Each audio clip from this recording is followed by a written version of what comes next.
چې ته سپرلی او زه ګلاب شمه نو څنګه به وي چې ته سپرلی او زه ګلاب شمه نو څنګه به وي چې ته ټپه او زه رباب شمه نو څنګه به وي او که دواړه مړه شو جنازې مو یو ماښام کې وځي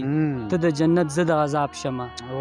نو څنګه به وي چې ته مې لاس رانیسي زه درنه د ګوتو وځم ماهر لاهو په خړ سیلاب شمه نو څنګه به وي او چې ته ګیلې کړې زه د خیال کې دومره لرې لاړ شم بیا دې د هر سوال ځواب شمه نو څنګه به وي او د مینې تنده که مجبوره کړم په زخرو ماته چې سم یې اوس کمه سیراب شمه نو څنګه به وي زړه پرې اعتبار او باور ځکه کوي هغه وعده د راتلو کلکه کوي د خیبر خلکو سپیلنیو سیزل اوس نظر ماتې په کنجکه کوي پښتانه چرته خو رایو ځای نه شول میږې خو خپلو کې ټولکه کوي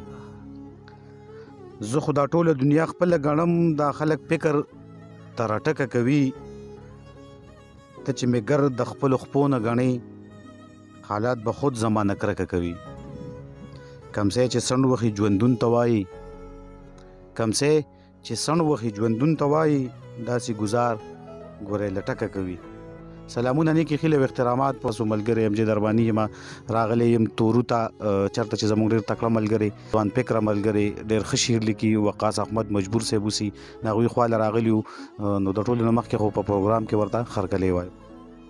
ډېره زیاته مننه امجد صاحب او عامر بی او زموږ بل خوږ ملګری چې کوم د شیشې نه کیمرې نه اخوا طرف ته ناستی دی ستاسو له ټولو یو جهان مننه چې دې للمې ته مونږ له رالې دې لرې ځای ته بیا بیا راشي خرکلی درته وایو او کلام را سره شریک کړ دوه درې شعر دي چې د بېننګ جانان د توره دې وباسم د بېننګ جانان د توره دې وباسم زړه د ځان نه په زوره دې وباسم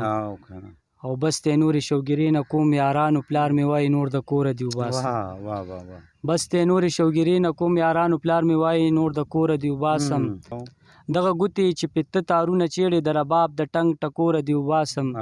او ویل مجبوره زما یو لاره او ستا بله د یارانو د پیغوره دې وباسم غزل دی لنډ بهر والا چې زما د شمار خبرې خووي د زیار خبرې په چا به بدې لګي چاته د کار خبرې او جي زه خوب کې کوم تا سره یار خبرې یو دی ادا خبرې بل دی رخسار خبرې ستا هر اندام خبرې سڼه سینګار خبرې مړه دی کاته خبرې بل دی کردار خبرې سا رانه وځي شابه کړه په تلوار خبرې سا رانوځي شابه کړه په تلوار خبرې په زړه لیکلي ساته د یو غمخوار خبرې وینې خوټ کېږي دلته نوي د زیار خبرې قصې د کلي کوه مه کو د ښار خبرې قصې د کلي کوه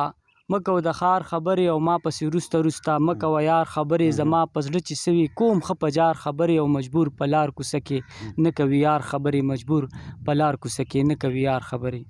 واه واه واه ډېره زیاته مننه خیرانه شي په خپله یو په دوه کې تماشا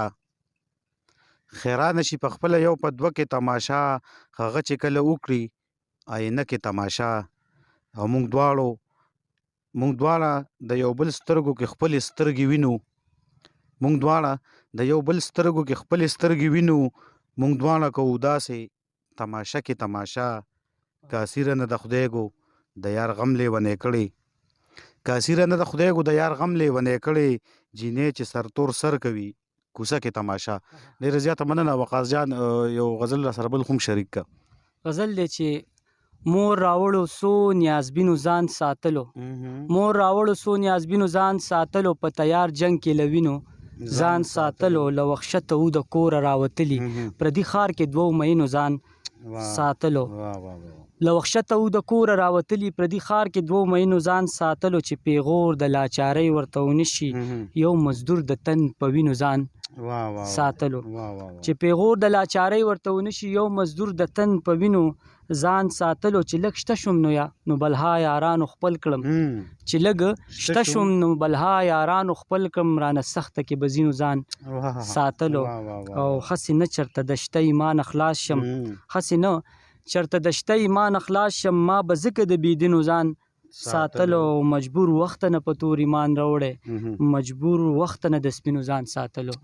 ډېر مننه بې څوکه شي چې څوک په بې درکو پسې ګرځي درانه خلک سپکیږي چې په سپکو پسې ګرځي. زما د قام د کمې بدبختۍ به درته وایم چې څوک را زلمي کېږي په ټوپکو پسې ګرځي. زیاته مننه وقاص جانه. په دې دریو شعرونو باندې رخصتي اخلم چې کارغه چې کینی په بلې باندې ناره ووخي، لیونی منډه کړي په شونډو دنداسه ووخي.